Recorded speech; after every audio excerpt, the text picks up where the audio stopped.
Hi everyone, glad you could drop in. We're about 4 days away from the International Day Against Homophobia rally, Stand Up Against Homophobia, happening in Fredericton on May 17th at 1 p.m. I guess it's kind of a scary thought, and I'm excited at the same time. I'm wondering if we're going to get a good turnout, and also hoping that we send the right message to not only the gay community but also the heterosexual community as well.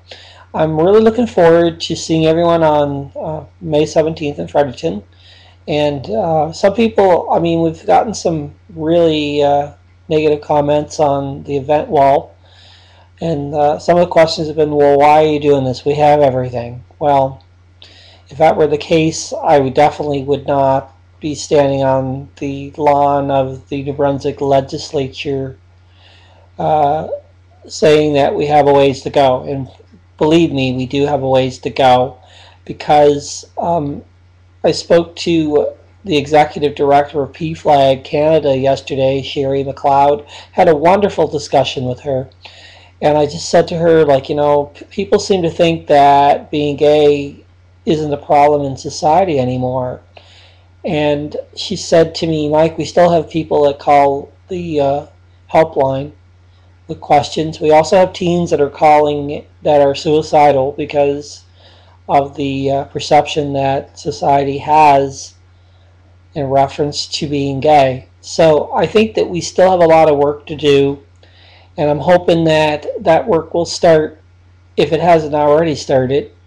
I hope that it does start on May 17th, which is this Tuesday, on the lawn of the New Brunswick legislature, because I think that things have to change, because the status quo isn't good anymore.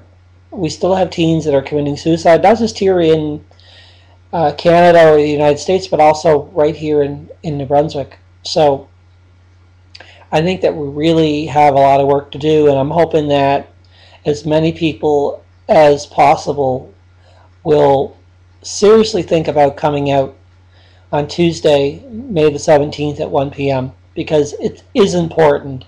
I actually got a message from a mother of an 11-year-old that indicated to me that she's going to attend, and she's thinking about pulling her kids out of school to attend, because her 11-year-old son is being bullied at school because he's gay. And that's a sad reflection, not only on society but on our school system, that this is still happening in 2011. So what are you going to do? I guess is the question. I know what I'm doing, and I know what my husband Sean is doing, and I know what our friend Linda is doing on May 17th, and that's standing on the lawn of the New Brunswick legislature and telling our politicians and telling the public in New Brunswick that this is unacceptable. Plain and simple. I mean, it's just wrong. I mean, we have kids everywhere that are committing suicide because they're gay. Like, this is wrong. And we have to make a statement and take a stand. And it starts on May 17th. And I hope that, once again, if you're able to, I realize that everyone is busy, myself included. But if we don't stand up against homophobia, then who's going to? That is my question to everyone. I do want to thank a couple of people. Big thanks going out to QP Local 2745 and their president, Sandy Harding, who has offered us the lend of their bullhorn, because I actually forgot all about it.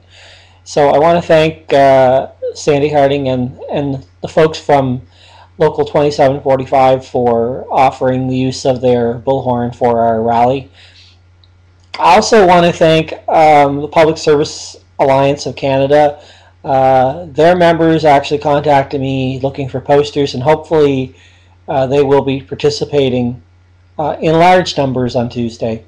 So I want to thank them as well. And also the help that I've received from Keeping New Brunswick, including President Danny Legier and the Secretary-Treasurer Rick McMillan, who have been wonderful with making sure that our event is posted on the Keeping New Brunswick website and getting the word out to the members. I want to thank both of those gentlemen for the tremendous help that they have offered and had given to make this rally a success.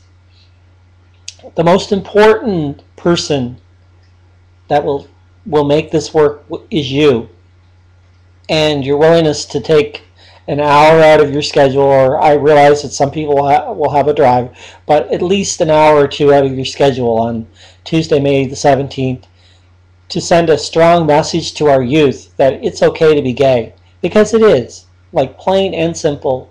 It doesn't have any effect on anyone's life except for the person, and I think that we all look for acceptance, plain and simple.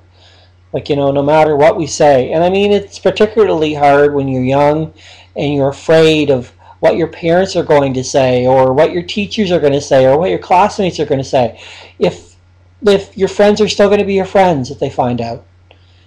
And I think that this is a wonderful opportunity for you to stand up on the lawn of the New Brunswick legislature and say, it's okay if you're gay. And as we're saying, I know for a fact that chances are very good that 11-year-old that I just talked about, he's going to be standing on the lawn of the legislature as well. And I think what a wonderful message to send to him on Tuesday, that he's okay, and that it's okay not to fit into that square box that we put everybody into. That it's okay to be gay or different.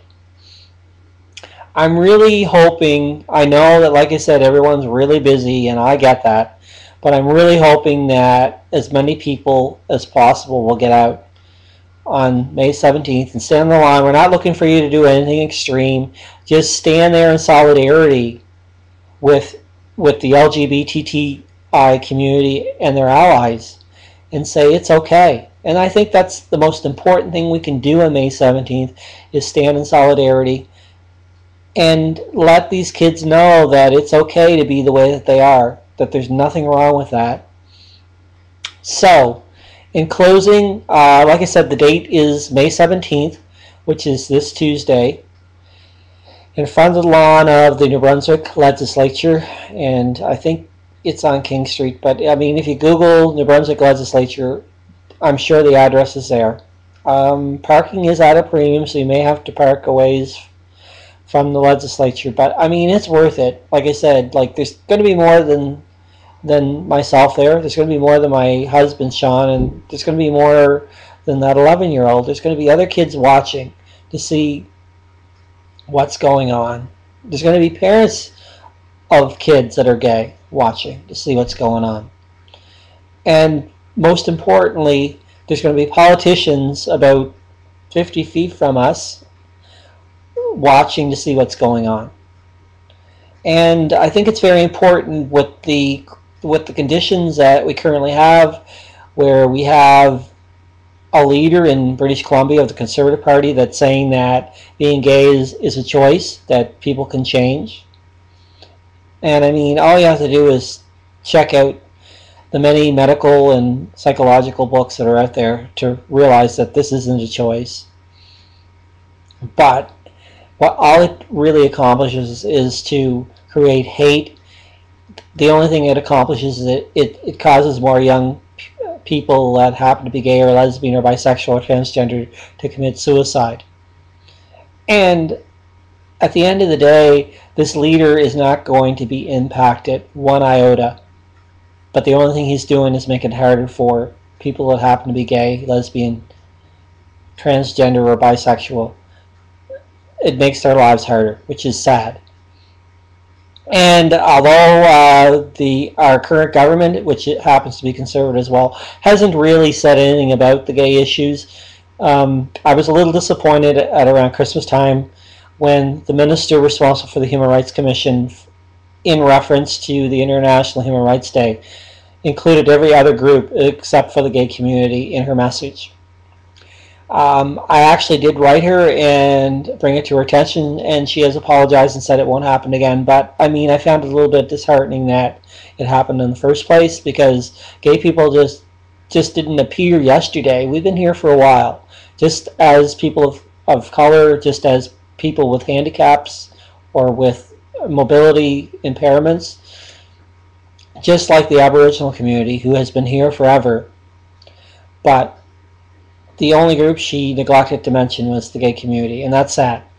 So hopefully, in closing, I hope that you will join us this coming Tuesday, May the 17th, on the lawn of the legislature, so that these people know that we exist. That not only do we exist, but we have friends and allies that are standing shoulder to shoulder with us in this battle for equality, not only in New Brunswick, but in Canada and around the world. And as I was saying, the thing is, it's disheartening for me. There's currently an issue in Uganda where there's a bill in front of the House that if you're gay, that you can be put to death. I mean, that is scary in 2011.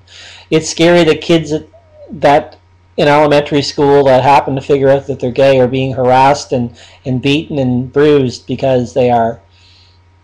So, as I was saying, I know that people are busy, but I'm asking you and begging you to please come on May 17th and show your support for the LGBTI community. No matter if you're gay or not gay, if you're just an ally, that's fantastic. We need all the allies we can get. So come on out. We'll see you there. I'll be there. Hopefully you will be as well. And I hope everyone enjoys the rest of their weekend. And as we're saying, please mark it on your calendar, May 17th, which is this Tuesday at 1 p.m. in front of the New Brunswick Legislature. Hope to see you all there.